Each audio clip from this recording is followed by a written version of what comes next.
Son of किसान के नाम से जाने जाने वाले अनिकेत रंजन जी, जिन्होंने काफी अच्छा काम किया है सामाजिक के क्षेत्र में, गरीबों का जो जहां तक उनसे हो पाता है। मोतिहारी सदर अस्पताल में जो सुधार हुई है, अगर हम कहें तो कुछ हद तक उसका श्रेय श्रीमान अनिकेत रंजन जी को जाता है। वे आवे और अपने शब्दों के द्वारा हमारे उपस्थित श्रोतागण और युवा साथियों के बीच अपनी बात को रखे। अनिकेत रंजन।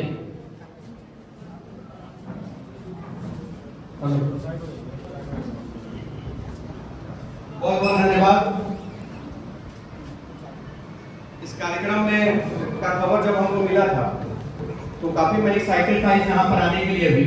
पिछले साल मैं यहाँ नहीं था तो मैं नहीं आ पाया था, लेकिन इस साल मैं हूँ तो मैं अपने आप को सौभाग्यशाली समझता हूँ कि ऐसे कार्यक्रम में उपस्थित होने का आपको मौका मिला।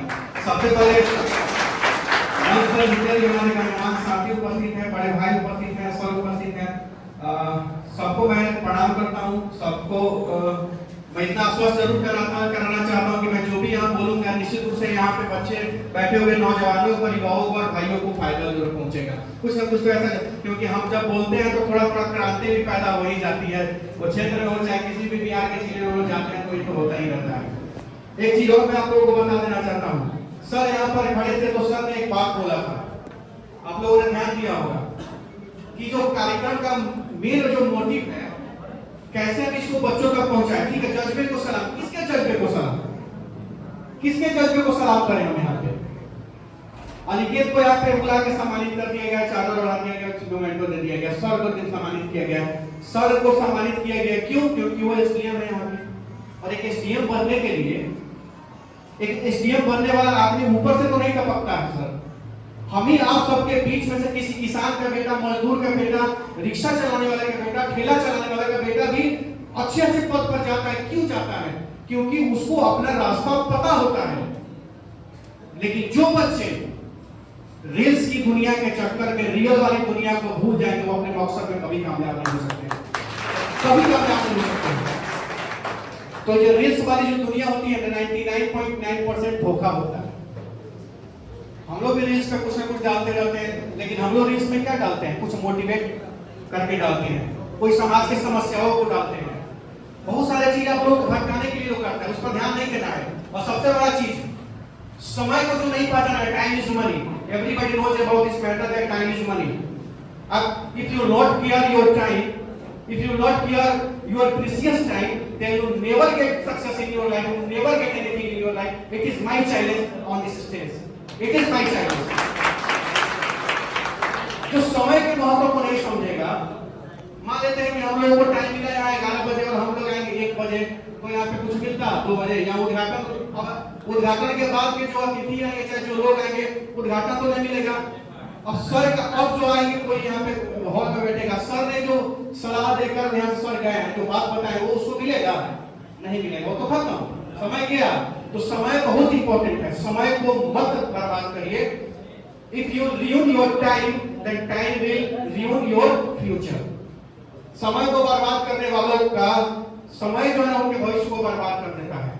तो समय को बर्बाद नहीं करना। छोटा सा चीज हम बता, और रही बात प्रयास करने से बेहतर कुछ न कुछ जरूर होता है। एक छोटा बच्चा, ध्यान देकर सुनिएगा आप लोग, एक छोटा बच्चा अपने दादाजी का उंगली पकड़ के समुद्र के किनारे टहल रहा था। ध्यान से सुनिएगा बच्चों। तो एक लहर आती थी, 2-4 मछली जो है समुद्र के किनारे पर तड़पने लगती थी।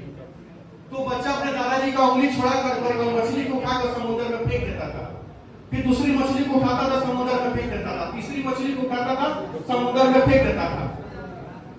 फिर तब तक दूसरी लहर आती थी, फिर 10 मछली आ जाती थी। फिर उठा के फेंकने लगता था, तब तक तीसरी लहर आती थी, फिर 5 आ जाती थी। तो उसके दादाजी ने कहा, अरे बाबू ये तुम क्या कर रहे हो? तुम्हारे 2, 4, 5 मछलियों के उठा के फेंक देने से इनकी जान थोड़ी बच जाएगी। लहर आ रहा है, जा रहा है, मरते रहते हैं। तो उस बच्चे ने एक सुंदर जवाब दिया।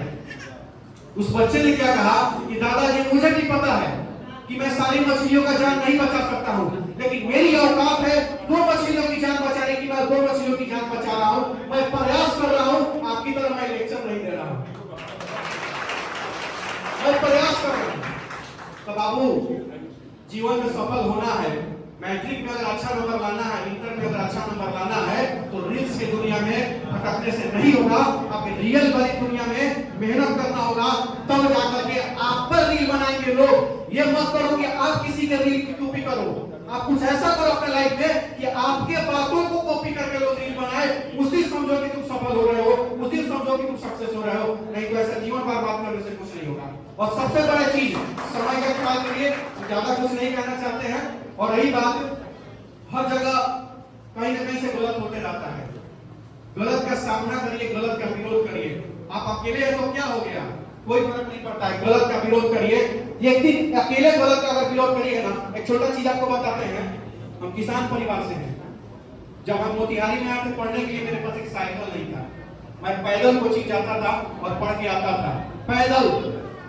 लेकिन अपने मेहनत से जो भी किए हैं, और आप सबके आशीर्वाद से किए हैं, लेकिन प्रयास से होता है, मेहनत से होता है। कुछ करने से और अपने कंडीशन पर रोने से नहीं होता है। क्या हम बोलेंगे कि रिक्शा वाले का बेटा कैसे आईएएस बनता है, उसको तो एसी रूम भी नहीं मिलता है, पंखा भी नहीं मिलता है, कैसे आईएएस बन जाता है वो? तो उसको पता होता है कि हमें कुछ करना है अपने लाइफ में। उसको पता होता है कि हमारा दोस्त भले केटीएम बाइक पे, बुलेट पे चढ़ रहा है, अपाची पे चढ़ रहा है, नहीं चढ़ेंगे हम अपाची पे मांग के, नहीं सीखेंगे अपाची। उस दिन अफसर बनेंगे, उस दिन 4-4 इंपॉर्टेंट गाड़ियां लगी होंगी मुझे रिसीव करने के लिए। हम एवो टारगेट करना है, भीख मांगा हुआ अपाची पे चढ़ के हीरोबाजी बाजार में नहीं दिखाना है, ये सोचना होगा, तब जाकर आप सफल होइएगा। बात हमारा कड़वा होगा, छोड़ दीजिएगा, लेकिन अगर थोड़ा सा विश्वास से ले लीजिएगा तो जरूर सफल होइएगा। बहुत बहुत धन्यवाद। और सभी के कार्यक्रम के छोटे भाई मुन्ना जी हैं, पप्पू भाई हैं, और पप्पू भाई हमेशा बहुत मेहनती लड़के हैं, बहुत अच्छा काम करते हैं पब्लिक जाल क्षेत्र में, आसपास के भी क्षेत्र में मैं देखता हूँ काफी जागरूकता का काम करते रहते हैं। तो ऐसे नौजवान और ऐसे बड़े भाई जो उनका हौसला बढ़ाते हैं, तमाम जितने भी जज्बे के सलाम के कार्यक्रम के जो भी भाई हैं, सबके प्रयास को मैं सलाम करता हूँ, सबको मैं धन्यवाद देना चाहता हूँ। बहुत बहुत धन्यवाद।